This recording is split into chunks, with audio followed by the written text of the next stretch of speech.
I moved into the quiet, seemingly peaceful neighborhood of Silver Pines to escape the intensity of my work with the FBI. After years embedded in deep undercover operations, I was ready for a break. I bought a modest but comfortable two-story home tucked away near the end of a cul-de-sac, hoping to blend in with the neighbors and live a life free from suspicion or adrenaline. I didn't tell anyone about my past. Officially, I was Jason Miller, a cybersecurity consultant who worked from home. That story was good enough to keep the nosy types at bay, at least, I thought it would be. Within a week of moving in, I got my first taste of the neighborhood's true colors. A man named Officer Daniels knocked on my door wearing a dark blue uniform, complete with a badge that looked just off enough to raise a red flag. He introduced himself as head of the Neighborhood Compliance Division for the HOA. I found the title strange, it sounded like something lifted straight from a bad TV show. He informed me I had committed 3 violations already, my mailbox was 2 inches too tall, I had not filed a lawn plan, and my trash bins weren't color-coded. I offered a polite smile and asked for written copies of the rules. He bristled at the request but handed over a wrinkled pamphlet printed on flimsy paper. No official seals. No HOA letterhead. Just clip art in vague language. When I asked him which management company backed the HOA, he gave me a name I knew was fake. It matched no public records. I'd seen amateur scams before, but this one had muscle behind it. This officer wasn't just pretending for petty power. He believed he had real authority. The next few days were tense. I caught Daniels patrolling the street at odd hours. He'd stop and stare at my house from his golf cart, pretending to be writing citations. One night, I heard scratching at my back gate. I checked the security footage and saw Daniels trying to peek into my backyard with a flashlight. That was it. I installed hidden cameras and began compiling a file. My instincts told me this wasn't just some bored neighborhood bully. This man had a pattern. I started casually talking to the neighbors. Some were too afraid to speak, while others whispered about Daniels fining people for imaginary offenses, $100 for unregistered lawn ornaments, $250 for unauthorized bird feeders. Most paid him in cash. A few elderly residents said he threatened to report them to county enforcement if they didn't comply. One woman, a widow named Mrs. Ellison, broke down in tears telling me how he'd threatened to evict her over a garden gnome. I'd seen enough. I wasn't here to start trouble, but I couldn't let this stand. I ran his badge number through internal databases. Unsurprisingly, it didn't exist. His real name was Brent Daniels, a former mall security guard who had been terminated for impersonating a police officer 2 years prior. No current law enforcement ties. No licensing. Nothing legal about what he was doing. But Daniels had no idea who I really was. I went to the county offices and confirmed the Silver Pines HOA had disbanded 3 years ago after financial mismanagement. There was no legal HOA governing the neighborhood anymore. Daniels had simply stepped in and invented his own version. He created false documents, fines, and procedures, scamming thousands of dollars out of residents under the guise of compliance.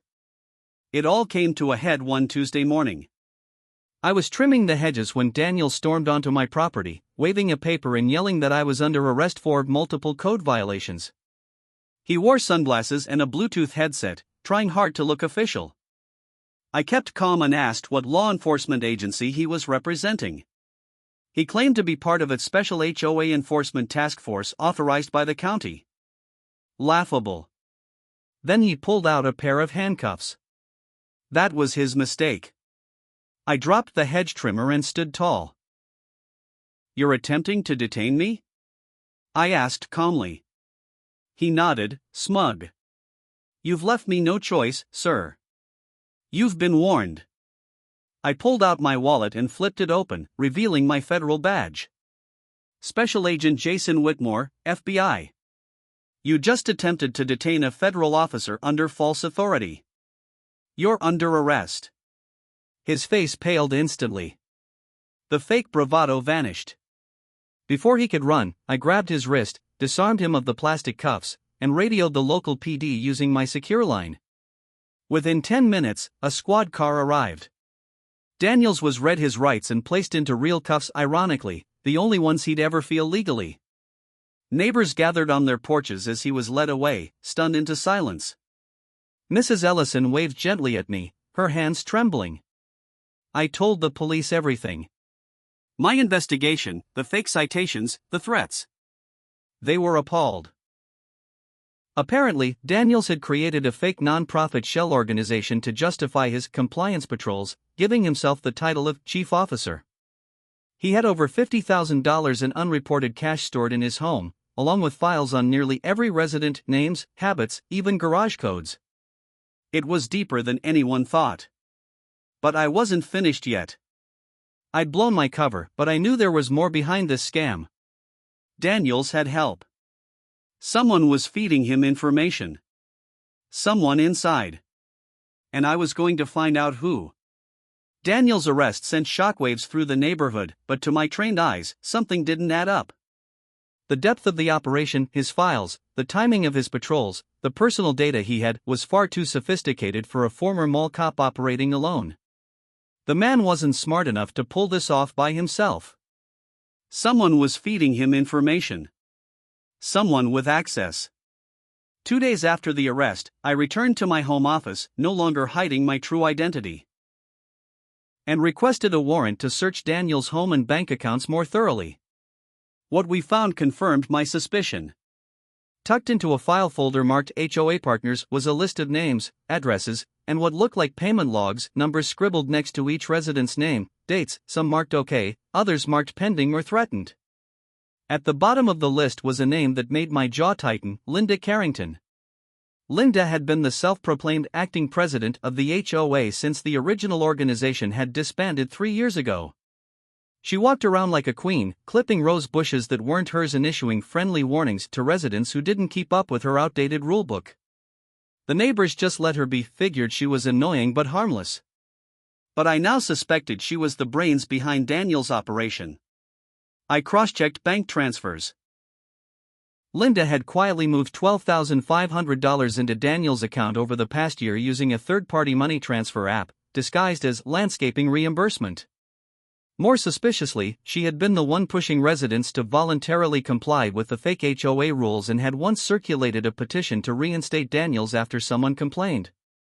This wasn't coincidence. It was collusion. I met with the local PD, and they agreed to let me run a quiet sting.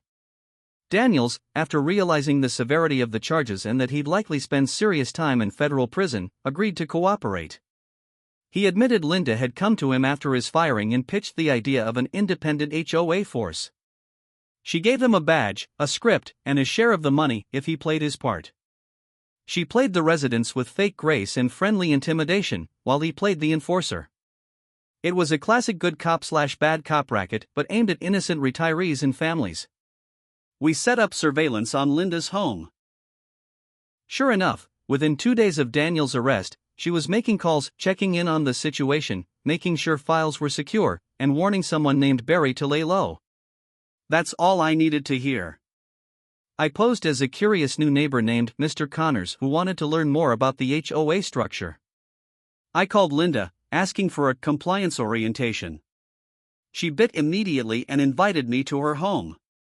I wore a wire.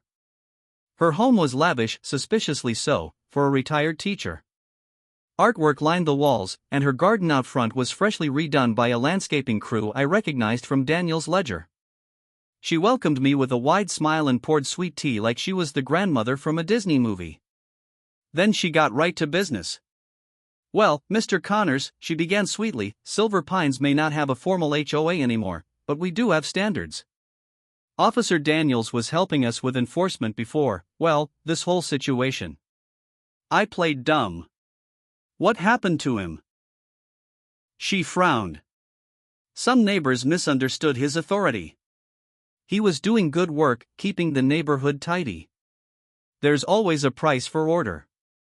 I nodded slowly. So, would I need to pay fees? Her eyes gleamed. Only if you want to stay on our good side. That was it. I asked if there was paperwork to sign, and she pulled out a file folder.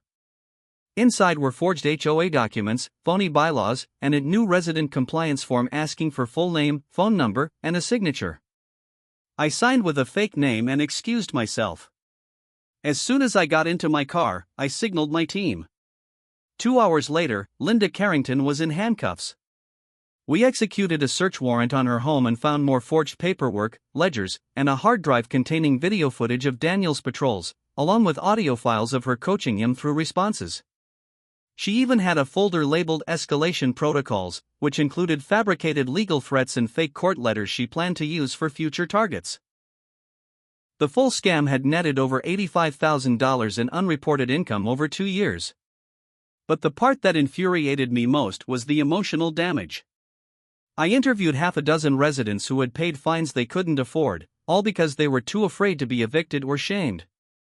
One family had planned to move but delayed their daughter's medical treatments just to stay in compliance. These people weren't just victims of fraud, they'd been emotionally manipulated, bullied, and isolated by a pair of con artists hiding behind badges and bureaucracy. At the next neighborhood meeting, this time organized by the residents themselves, I stood before the crowd and introduced myself properly. My name is Special Agent Jason Whitmore, and for the past 2 months, I've been living among you as part of a quiet investigation into HOA-based fraud. I want you to know. Daniels and Carrington are now facing federal charges for impersonating law enforcement, wire fraud, elder abuse, and conspiracy to commit extortion. There was a pause, then an eruption of applause. Mrs. Ellison, tears in her eyes, hugged me and whispered, "I never thought anyone would stop them." The neighborhood began to heal after that. The city's attorney general issued an official notice reminding residents that no HOA could operate without formal reinstatement through public process. The fake fines were voided. Those who paid were being refunded through restitution. Daniels, under a plea deal, would serve time and testify against Linda. And Linda? She faced multiple felonies and would likely spend the rest of her retirement behind bars. As for me, I had planned to retire quietly. But after all this? I decided maybe I wasn't quite done yet. If people like Daniels and Carrington were operating in just one neighborhood, I could only imagine how many others were out there, weaponizing fear and fake authority. And if they were watching? Let this be a warning. Some of us still wear real badges.